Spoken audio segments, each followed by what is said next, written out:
Assalomu alaykum, hurmatli biologiya fani ixlosmandlari. Bugun biz siz bilan 10-sinf biologiya fanidan 43-mavzu, ya'ni organik olamdagi moslanishlar evolyutsiya natijasi mavzusi bilan tanishamiz.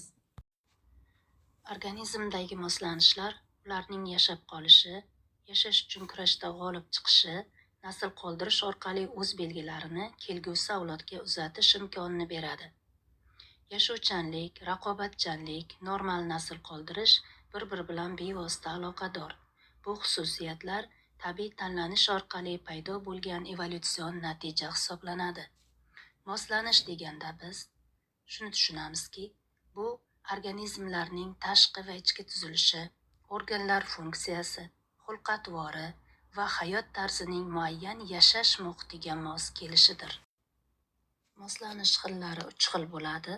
Birinchisi morfologik moslanish, ikkinchisi fiziologik moslanish, uchinchisi etologik moslanish. Morfologik moslanish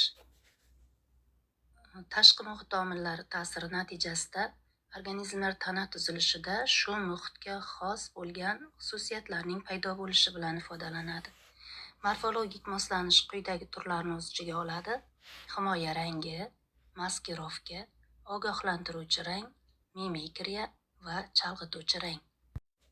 Ko'pchilik hayvonlarning rangi o'zi yashaydigan tashqi muhit rangiga mos bo'lganligi uchun ko'zga yaqqol tashlanmaydi. Masalan, cho'lda yashaydigan hayvonlar, toshbaqa, kaltakesak, ilonlar qumni rangiga o'xshash bo'lishi yoki shimoliy o'lkalarda yashaydigan ayiqlar, masalan, oq ayiqlar, kuropatka, tulkilar oq rangda bo'ladi. O'tlar orasida yashaydigan ba'zi hayvonlar, masalan, kvakshi, beshik tervatar, ninachilar esa o't rangiga mos, ya'ni yashil tusda bo'lishi ularni atrofdagi boshqa hayvonlarga ko'zga tashlanishini oldini oladi. Agar muhit rangi fasllar davomida o'zgarib tursa, ba'zi hayvonlarda shunday xususiyat borki, o'sha atrof muhitni rangiga qarab ularning rangi ham o'zgaradi. Masalan, Yevropaning o'rta mintaqalarida yashovchi tulki, tovushqon, kuropatka yoki gornostayda misol qilib olishimiz mumkin. Bular yozda boshqa rangda, qishda esa boshqa rangda o'zgarishi mumkin. Biz hozir ko'rib chiqqan bu xususiyatlar, ya'ni hayvonlar tana rangini o'zi yashaydigan muhit rangiga o'xshash bo'lishi himoya rangi deb ataladi. Ba'zi holatlarda hayvon tanasining shakli va rangi atrofdagi barg, novda, kurtak va o'simliklarga o'xshash bo'lishi kuzatiladi. Bu maskirovka deb ataladi. Masalan, dengiz paxmoq ochchasi deb ataladigan baliq atrofdagi suv o'simliklarini ham shakl, ham rang jihatdan eslatadi. Ayrim ikki pallali mollyuskalarni misol qilib olishimiz mumkin. Ular o'simliklarni kurtaklariga o'xshab ketadi. Yoki kalima kapalagini oladigan bo'lsak, ularning qanotlari, shakli, naqsh va tomirlari bargga o'xshash bo'ladi. Cho'pchik esa rangi va shakl jihatdan novdani eslatsa, nina baliq suvutlarni eslatadi. Ogohlantiruvchi rang deganda shuni tushunamizki, ba'zi hayvonlarning tashqi ko'rinishi rang-barang bo'lib, ko'zga juda tez, yaqqol tashlanadi va o'z rangi bilan dushmanlarini ogohlantiradi.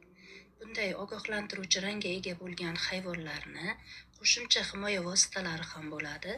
Ularga masalan, ularning xususiy himoya vositalariga tanadan ishlab chiqaradigan qo'lansa hidlar yoki zaharli suyuqliklar, tanani tuklar bilan qoplanganligi kabi belgilarni misol qilib olishimiz mumkin.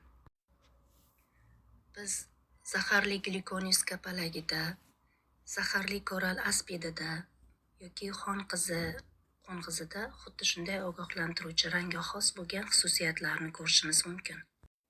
Kushandalari tomonidan ko'p qiriladigan himoyasiz hayvonlar ogohlantiruvchi rangli organizmlarga taqlid qiladi. Bunday morfologik moslanish mimikriya deyiladi. Ba'zi bir pashshalarning va ayrim kapalak turlarining rang jihatdan arilarga o'xshashligi, suvaraklarning tugmacha qo'ng'izlarga o'xshashligi, zararsiz ilonlarning zaharli ilonlarga o'xshashligi mimikriya hodisasiga misol bo'ladi. Himoya va ogohlantiruvchi ranglar hayvonlar xatti-harakati bilan bog'langan holda yanada samarali natija beradi. Masalan, qamishzorlarda yashovchi ko'lbuqa qushi patni rangi bilan qamishlarni eslatadi va biror xavf sezadigan bo'lsa, u darhol bo'ynini cho'zib, tumshug'ini ko'targan holatda qimirlamay turadi. Bu holatda uni dushmanlari payqamay qoladi. Kakko o'z tuxumlarini boshqa qushlarning iniga qo'yadi. Masalan, qora yaloq, jiblajibon, bulbul, sirchumchuqlarning iniga qo'yayotganda avval ularni tuxumini ko'rib, unga taqlid qiladi. Ya'ni ularning tuxumlarini rangi, hajmi qanday bo'lsa, xuddi shunday ko'rinishdagi tuxumlarni qo'ya oladi. Chalg'ituvchi rang shundan iborat bo'ladiki, bunda hayvon tanasi dog'lar va alachbor yo'llar bilan qoplangan bo'ladi. Bu dog'lar, alachbor yo'llar dushmanning diqqatini, ya'ni e'tiborini chalg'itadi. Zebra, jirafalar terisining rangi aynan chalg'ituvchi rangga misol bo'ladi. Organizmlarda fiziologik moslanishlar ham kuzatiladi. Bu moslanish tana temperaturasi, qonda tuz va qand konsentratsiyasining turg'un holatda saqlanishiga qaratilgan. O'simlik hujayrasiga qishki mavsumda suv miqdori kamayib, erigan moddalar miqdorining ortishi, sahro hayvonlarida yog' miqdorining to'planishi aynan fiziologik moslanishga misol bo'ladi. Etologik moslanishlar bu moslanish hayvonlarning xatti-harakatlarida namoyon bo'ladi. Dushmanlardan himoyalanish, oziq topish, oziqni zaxiralab qo'yish, juft tanlash, ko'payish, naslga g'amxo'rlik qilish kabi xususiyatlar aynan etologik moslanishga misol bo'ladi. O'simliklarda ham turli xil moslanishlarni kuzatishimiz mumkin. Masalan, shamol yordamida tarqaluvchi o'simliklarda qanotchali mevalarning hosil bo'lishi yoki popukchali mevalarning hosil bo'lishini misol qilib olishimiz mumkin. Quyida qanotcha hosil qiladigan mevalarga misol ko'rsatilgan. Masalan, qayin, qayrag'och, zarang, ayland yoki shumtolda biz shunday xususiyatni ko'rishimiz mumkin. Saksovulda barglarning qitiqlashib ketganligi, sigir quyruqda qalin tuklar bilan qoplanganligi, fikusda barglar yuzasida mum qavatning hosil bo'lganligi, yantoqlarda bargning qattiq va mayda bo'lishi, bular ham o'simliklardagi moslanishlarga misol bo'ladi. Mevalarda ilgaklarning, tikanlarning, tuklarning bo'lishi hayvonlarning juniga, qushlarning patiga, odamlarning kiyimiga yopishib, uzoq masofalarga tarqalish imkonini beradi. Mavzumiz asosida quyidagi savollarga javob topib, o'z bilimingizni mustahkamlab olishingiz mumkin. Bu hayvonlarda qanaqa moslanishlar mavjud? Quyidagi rasmni izohlang. Rasmda qanday moslanishlar turi tasvirlangan? Saksovul o'simligida cho'l muhitida qanday moslanishlar bor? Yantoqda qanday moslanishlar bor?